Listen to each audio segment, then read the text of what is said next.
माझा व्यवसाय पूर्णपणे डुबला आणि म्हणून मी माझ्या काकांच्याकडून 50 लाख रुपये कर्ज घेतले, पण ते परत करणे माझ्यासाठी योग्य नव्हते. म्हणून काकाने कर्जाच्या बदल्यात माझ्या बायकोसोबत एक रात्र घालवण्याची मागणी केली. नाईलाजाने मी माझ्या बायकोला एक रात्रीसाठी तयार केले आणि मी शेजारच्या खोलीत लपून बसलो. थोडा वेळ गेला आणि मी त्यांच्या खोलीत डोकावून पाहिले. जसं माझ्या काकाने माझ्या बायकोचा हात पकडला, माझ्या कपाळावर घाम फुटला, कारण माझी बायको माझ्या काकाच्या मिठीत होती. काकाने दरवाजा आतून बंद केला आणि ज्योतीच्या बाजूला येऊन बसला. मला आता काय करू काय नको असं झालं. काकाने तिला मिठी मारली आणि पापी घ्यायला लागला. अर्धा पाऊण तास तो हेच करत होता. काका उठला आणि बोलला, तुझ्यासाठी एक सरप्राईज आहे. ज्योती खाली मान घालून बसली होती. मग काका पूर्ण मोकळा झाला. समोरचं दृश्य पाहून ज्योतीला तर, मित्रांनो, तुम्हाला माहित आहे का, एका अस्सल माणसासाठी सर्वात कठीण गोष्ट म्हणजे कोणती असते? स्वतःच्या बायकोचा सौदा करणे. आणि आज मी ही अत्यंत वेदनादायक गोष्ट करण्यास भाग पडलो होतो. माझ्या डोळ्यांसमोर माझी बायको उभी होती. काळ्या रंगाच्या रेशमी साडीत एक अप्रतिम मोहकतेचा अवतार. तिचे लांब सडक मोकळे केस, तिचा शुभ्र गोरा रंग नेहमीच माझे भान हरपून टाकायचे. पण आज तिचे सौंदर्य, तिचा खास शृंगार दुसऱ्यासाठी होता. आणि त्याहून मोठा आघात म्हणजे मी हे जाणून होतो, कारण हे सर्व काही करायला मीच तिला परवानगी दिली होती. मी एक नजर तिच्या सौंदर्यावर टाकली आणि ताबडतोब माझी नजर झुकली. त्या क्षणी माझ्या हृदयावर काय काय घाव उमटत होते हे त्यावेळी फक्त मलाच ठाऊक होते. बाहेर माझ्या काकाची गाडी उभी होती आणि त्याचा ड्रायव्हर माझ्या बायकोच्या येण्याची वाट पाहत होता, तिला हॉटेलच्या खोलीपर्यंत पोहोचवण्यासाठी. आजची रात्र कदाचित माझ्यासाठी एखाद्या प्रलयासारखी ठरणार होती. पण सकाळचा सूर्य मला सर्व खंडापासून मुक्त करू शकतो असे वाटत होते. तरी सुद्धा आजची रात्र काहीच गेल्या संपत नव्हती. जशी रात्र वाटत गेली तशी माझी अवस्था अधिकच वाढू लागली. मला अशी वाटली होती की मी श्वासही घेऊ शकत नाही. माझ्या डोळ्यांसमोर फक्त माझ्या बायकोचे सुंदर निरागस रूप होते. तिचे अश्रूने भरलेले डोळे मला स्पष्ट दिसत होते.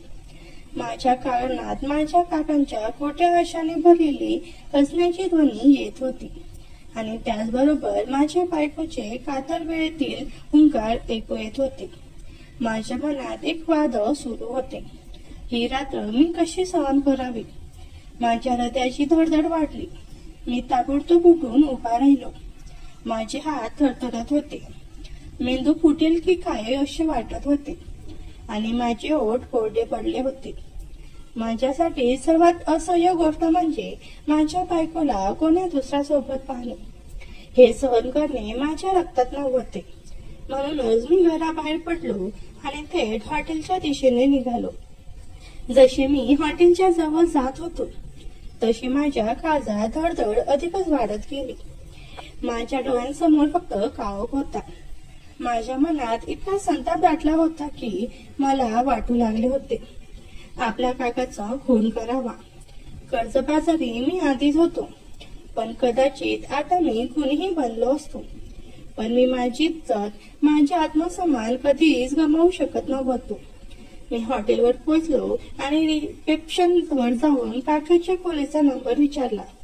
रिसेप्शनिस्ट एक विचित्र हसू करत म्हणाले, त्यांनी आजच्या रात्रीसाठी खास गोल्डन लाईट नावाची प्रीमियम रूम बुक केली आहे आणि ऑर्डर दिली आहे की त्यांना कोणीही डिस्टर्ब करू नये.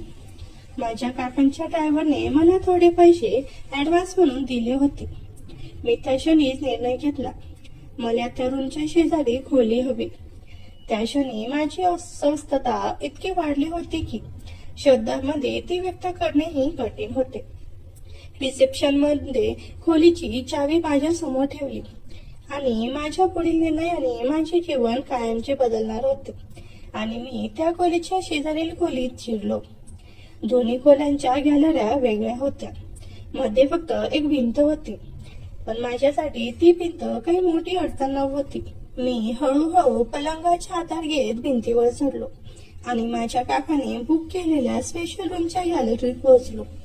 त्यावेळी माझ्या खिशात एक धारदार वस्तू होता. मी ठरवले होते, आज मी त्याला सोडणार नाही. त्याचे काहीही परिणाम झाले तरी मला पर्वा नव्हती.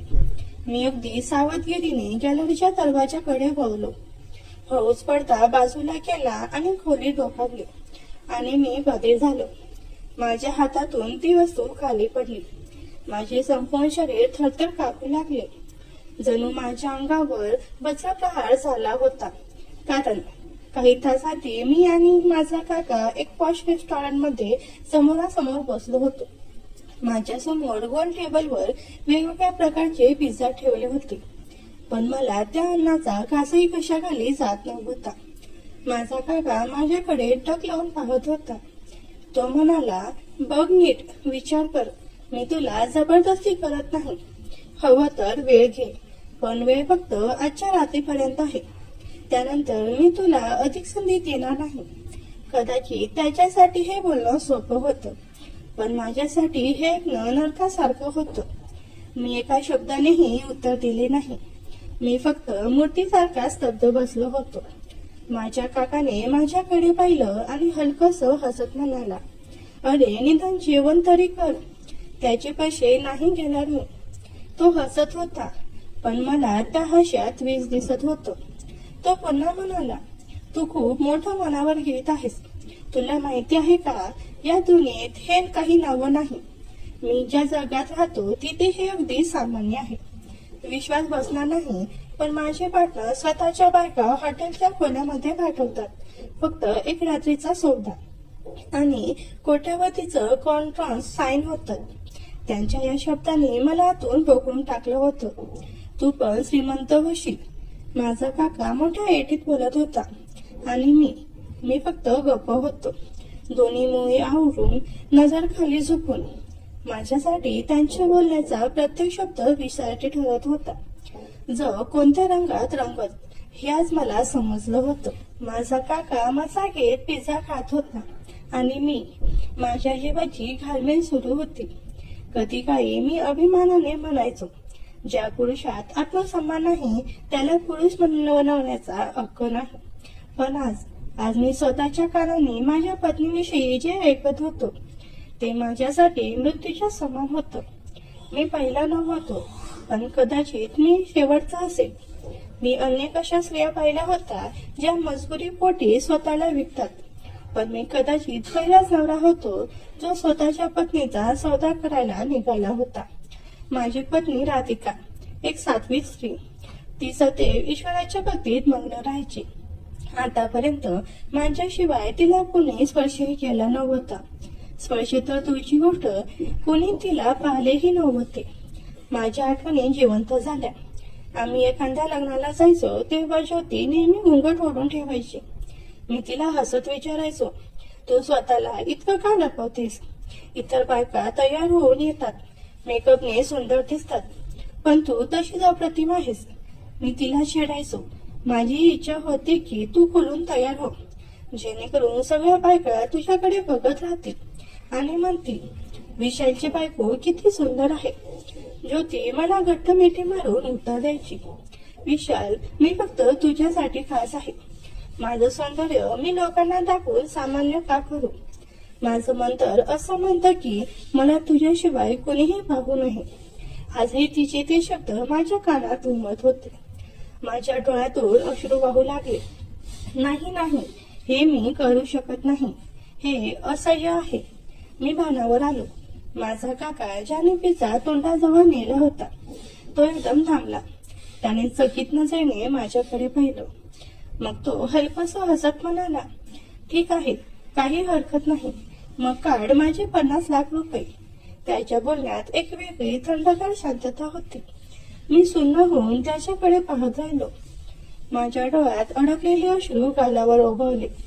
मी कधीच कमजोर नव्हतो. मी एक मजबूत मनाचा माणूस होतो, पण आज मी पूर्णतः तुटलो होतो. मी माझ्या काकांकडे पाहिले आणि म्हणालो, मला थोडा वेळ दे. इतक्या मोठ्या रकमेचा निर्णय मी एका रात्रीत नाही घेऊ शकत. तो थोडा हसला आणि म्हणाला, मी तुला आणखी वेळ देऊ शकत नाही. माझ्याकडे फक्त आजची रात्र आहे. तर तू माझ्या बोलण्याला होकार दे किंवा मग उद्यापर्यंत पैशाची व्यवस्था कर. मी सुन्न होऊन तिथून उठलो आणि बाहेर निघून गेलो. रात्र गडद होत होती आणि माझे विचारही हवे थंडगार झुळूक होती. पण माझ्या काळजावर दडपण इतकं वाढलं होतं की माझा श्वास घुसमटत होता. मला काहीच कळत नव्हतं. मी कसा घरी पोहोचलो? घड्याळात रात्रीचा 1 वाजला होता. मी दरवाजाची बेल वाजवली. क्षणातच ज्योतीचा आवाज आला. कोण? मी थरथरत म्हणालो, मी आहे, दरवाजा उघड. क्षणा दरवाजा उघडला. ज्योतीने मला पाहताच विचारलं, तुम्ही कुठे होतात? मी तुमची वाट पाहत होते. मी काय उत्तर देणार? तिला सांगणार होतो का की मी माझ्या आत्मसन्मानाचा सौदा करण्याच्या उंबरठ्यावर उभा होतो. मी गप्प राहिलो. एकही शब्द न बोलता मंद पावलाने माझ्या खोलीकडे निघालो. ज्योती माझी मागे आली. तिने माझ्या खांद्यावर हात ठेवत विचारलं, विशाल, उत्तर द्या, काय झालं? मी डोकं धरून बसलो आणि म्हटलं, माझं डोकं दुखते. ती मला काळजीने पाहू लागली. मग म्हणाली, विशाल, मी तुमच्यासाठी जेवण गरम करून आणू? मी मानेने नकार दिला. नाही, मी जेवण करून आलो आहे. खरं तर खाण्यासाठी सगळं होतं, पण माझी भूक त्या काकाच्या शब्दांनीच मेली होती. ज्योती माझ्याजवळ आली. माझ्या चेहऱ्याकडे बघू लागली. तिच्या डोळ्यात काळजी होती. ती हळूच म्हणाली, विशाल, तुम्ही खोटं का बोलताय? मला माहित आहे तुम्ही काही खाल्लं नाही आणि मीही तुमची वाट पाहत होते. चला, आपण दोघं मिळून जेवण करू. हीच तर ज्योती होती. ती माझ्या डोळ्यात पाहून माझ्या मनाचा हाल हवाल समजू शकत होती. कदाचित नवरा बायकोच्या नात्यांची हीच जादू असते. शब्द न बोलताही सर्व समजून जातात. ती स्वयंपाकघरात गेली आणि जेवण गरम करून आणलं. खरं तर ते जेवण नव्हतं. ते फक्त हरी मिरची, कांद्याची चटणी आणि काही कोरड्या भाकऱ्या होत्या. मी एक नजर त्या साध्या जेवणावर टाकली आणि दुसरी नजर माझ्या त्या निस्वार्थ बायकोवर, जिने प्रत्येक कठीण काळात माझा हात घट्ट धरून ठेवला होता. ती कधीच तक्रार करत नव्हती. तिने कधीच विचारले नव्हते, तू माझ्यासाठी काय केलंस? मी तिच्याकडे स्तब्ध पाहत राहिलो. ज्योतीचा चेहरा, जो फक्त माझ्यासाठी खास होता, आजही मला अभिमानाने भारावून टाकत होता.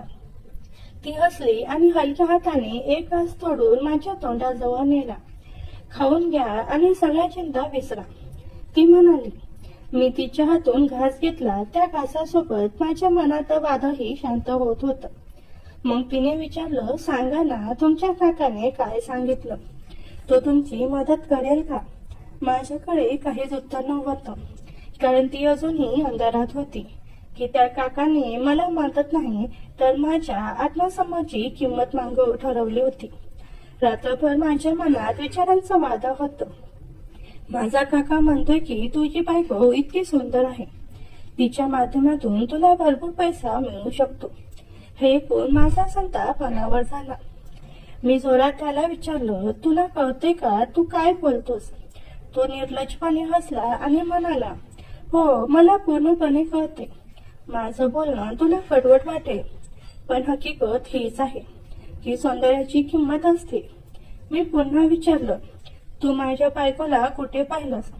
तो हसत हसत म्हणाला, अरे, लपवणाऱ्याला वाटतं की त्याची वस्तू फक्त त्याच्या तिजोरीत आहे, पण मोत्यांवर नजर ठेवणारे लोक कुठूनही तो शोधू शकतात. माझ्या काकांचा बेशरमपणा मला सहन होत नव्हता. तो पुढे म्हणाला, तू खूप विचार करू नकोस, फक्त होकार दे.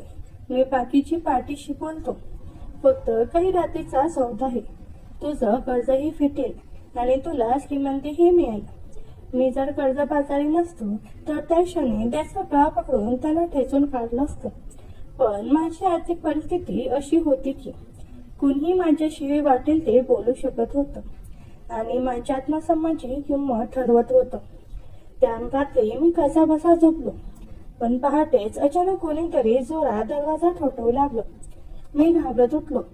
ज्योतीही चकित होऊन उठली. तिने विचारलं, विशाल, हे कोण आहे? मी काय बोलणार.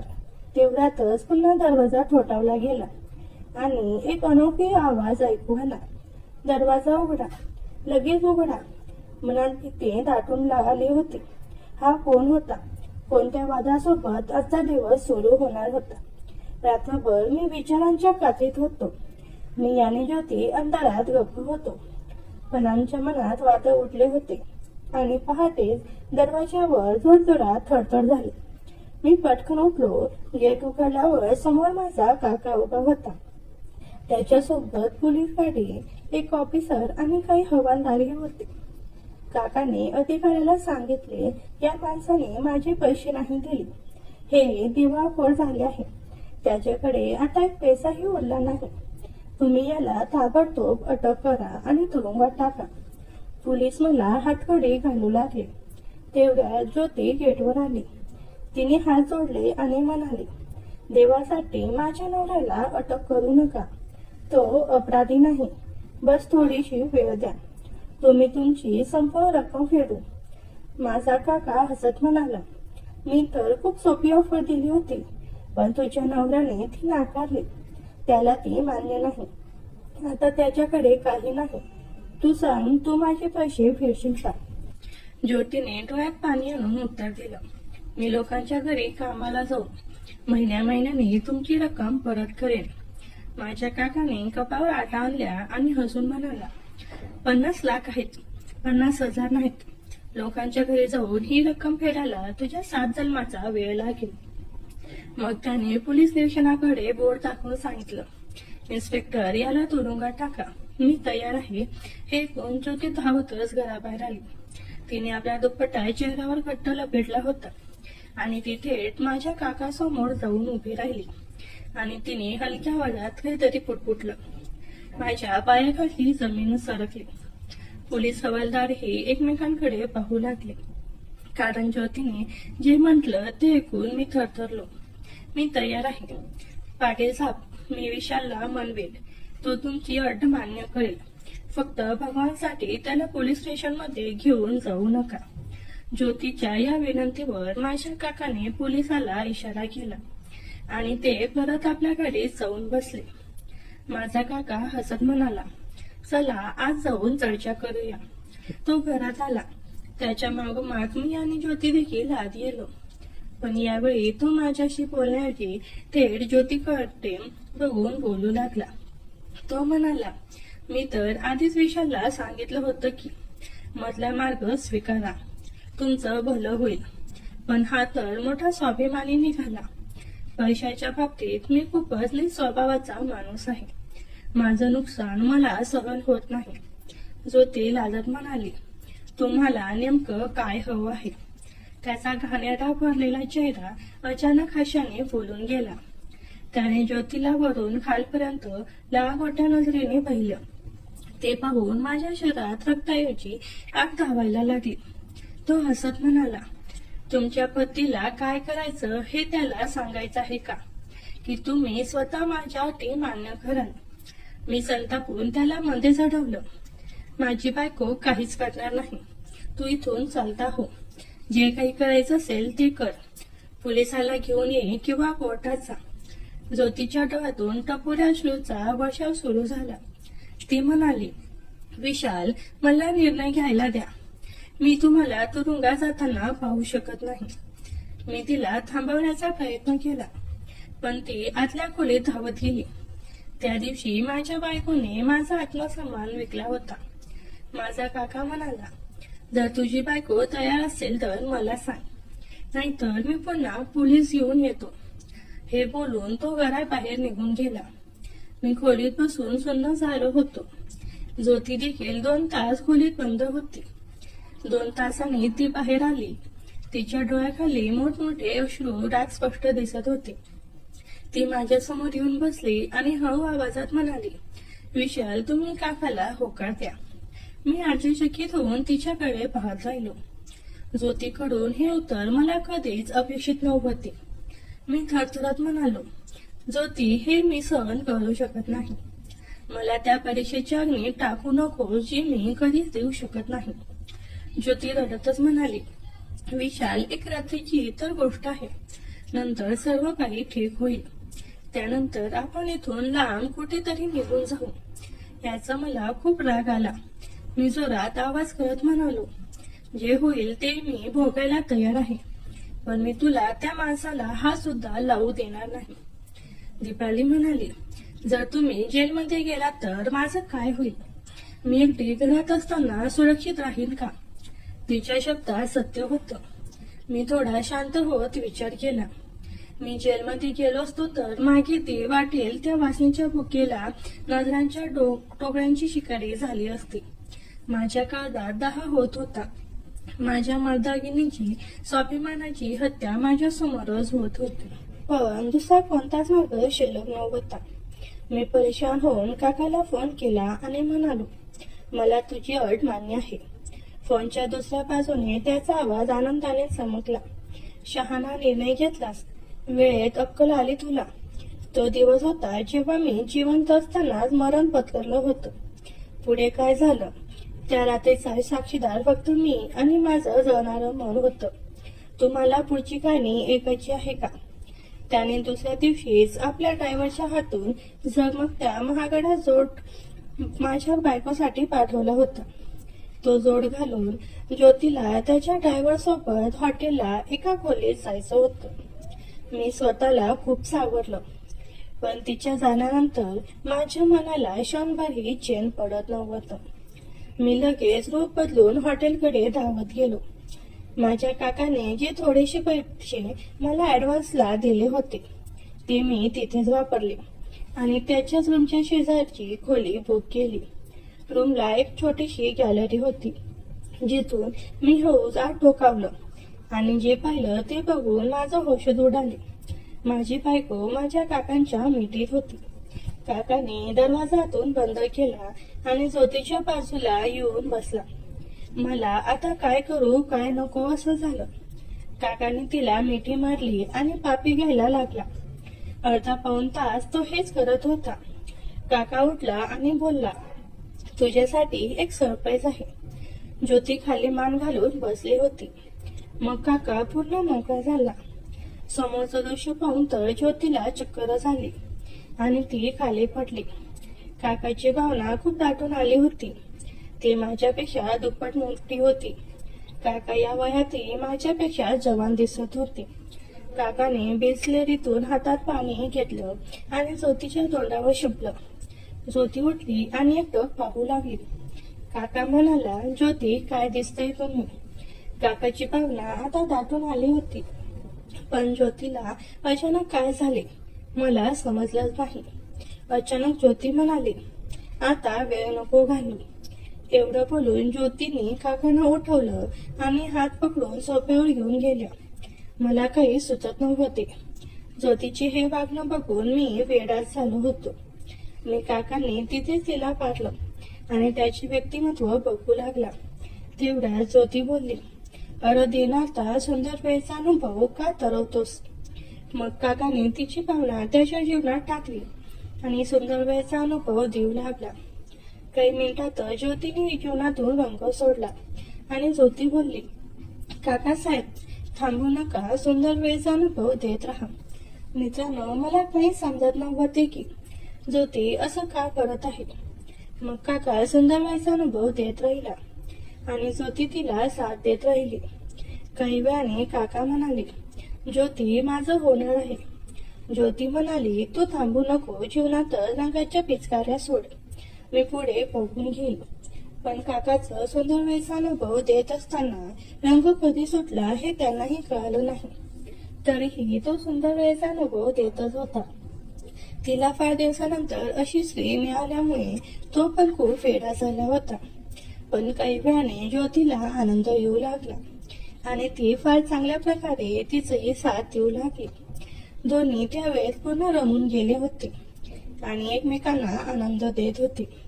तिचा उत्साह अजून वाढला होता आणि आता तिचं काकांना वेगवेगळ्या प्रकारे आनंद देत होती. तिच्या चेहऱ्यावर एक प्रकारचे समाधान पसरले होते. ती आनंदात दिसत होती. तिच्या चेहऱ्यावरचे भाव बदलत हळूहळू तिची पकड मजबूत होत गेली आणि ती शांत झाली. काकांनी इकडे तिचा पूर्ण ताबा घेतला होता. तिची हालचाल वाढवत होती. काही वेळातच त्यांना स्वर्गात बसल्यासारखं वाटू लागलं. ते क्षण जवळ येत काकाचा कान फुटला आणि काकाने तिच्या जीवनात आनंदाचे रंग उडवू लागले. ज्योतीला स्वर्गात तरंगत असल्यासारखं वाटू लागलं. डोकं एकदम हलकं हलकं वाटू लागलं. मनावरचं दडपण दूर होऊन एक प्रकारचं समाधान आणि सुख वाटत होतं. ज्योतीच्या चेहऱ्यावर अमानिक सुख आणि आनंद झळकत होता. ती शांत होऊन स्मित करत होती. ज्योतीने काकाच्या केसावरून प्रेमाने हात फिरवला आणि म्हणाली, खरंच काकाश्री, आज मला तू जीवनातलं अप्रतिम सुख दिलं आहेस. असं सुख आणि समाधान मला आजपर्यंत मिळालं नाही. हे शब्द ऐकून मला स्वतःची लाज वाटू लागली. मी फक्त पुत्रासारखा पाहत होतो आणि ती त्याच्याशी हसत हसत बोलत होती आणि म्हणाली, मी तर समजत होते की तुला पुन्हा कधी पाहायला मिळणार नाही. विशाल खूपच भोळा आहे ना, म्हणून मला त्यांच्यासमोर चांगल्या आणि समजूतदार बायकाचं नाटक करावं लागलं. ज्योतीच्या तोंडातून हे शब्द ऐकून माझी पायाखालची जमीनच सरकली. माझा काका तिचा कमरेला घट्ट धरत हसत होता. तो म्हणाला, माझ्या हुशारीचं हे फळ आहे. त्याच्याकडून सगळे पैसे हिसकावले. आता बायकोही माझीच झाली. माझ्या मनातली सगळी भावना त्या क्षणी मरण पावली. त्या गाढव काकाने मला दोन्ही बाजूने लुटलं होतं, धनानेही आणि बायकोनेही. मी थरथरत होतो. माझा मेंदू सुन्न झाला होता. त्या हॉटेलच्या गॅलरीत मी पाहत होतो. माझी बायको ज्योती आणि माझा तथाकथित काका. त्या दोघांचे हसणे, बोलणे आणि सत्य. मी शॉकमध्ये होतो. माझ्या काळजाचा एक तुकडा जणू तुटून गेला. खरा धोका कशाला म्हणतात, माझ्या डोळ्यासमोर जुने दिवस चमकवले. मी आणि हा काका एकत्र व्यवसाय सुरू केला होता. मी भांडवल टाकले होते. त्याने फॅक्टरी दिली होती. सारा कपड्याचा स्टॉक गोदामात होता आणि एक रात्री त्याचा फोन आला. राजीव, फॅक्टरीला आग लागली. पटकन ये. मी धावत गेलो. संपूर्ण माळ जळत होता. मी दिवाळखोर झालो. माझा काका रडत माझ्या गळ्यात पडला आणि म्हणाला, विशाल, तुझं सगळं गेलं, पण एक मोठं संकट अजून आहे. आपण 50 लाखाचं उधारीवर घेतलेलं मालही जळून खाक झाला आहे. आता ते पैसे मागत आहे. तू काहीतरी कर. त्यावेळी माझी प्रकृती बिघडली. मी हॉस्पिटलमध्ये दाखल झालो. ज्योतीने आपले सर्व दागिने विकून माझ्या उपचाराचा खर्च केला. माझ्या काकाने मला भेटून सांगितले, हे पैसे तुला द्यायचे वेळ लागतील, नाहीतर जेल जाशील. पण सत्य काय होते, त्या रात्री त्या हॉटेलच्या खोलीत सत्य उघड झाले. फॅक्टरीतला मला जळायलाच नव्हता. तो आधीच बाहेर काढण्यात आला होता आणि ही पूर्ण योजना माझ्या काकाने आणि ज्योतीने मिळून बनवली होती. माझी फसवणूक करण्यासाठी. माझ्या समोर माझा काका कबूल करत होता की हा सगळा कट मी लुबाडण्यासाठी रचला होता. माझ्या हातात मोबाईल होता. मी त्या दोघांची संपूर्ण कबुलीची व्हिडिओ क्लिप बनवली आणि पोलिसांकडे न जाता डायरेक्ट माझ्या काकूकडे गेलो आणि व्हिडिओ दाखवत काकूंना सगळं प्रकरण सांगितलं. काकूंना पण काकांवर खूप राग आला. काकू दिसायला खूप सुंदर होती आणि काका काकूंवर खूप प्रेम करत होते हे मला माहित होतं. म्हणून मी काकांच्या डोळ्यासमोर काकू पण तयार होती. काका माझ्या बायकोला घरी घेऊन आला तेव्हा मी पण काकूंना. पुढची कथा भाग 2 मध्ये सांगणार आहे. त्यासाठी आपल्या चॅनलला सबस्क्राईब करून ठेवा आणि कमेंट मध्ये भाग 2 लिहा. धन्यवाद.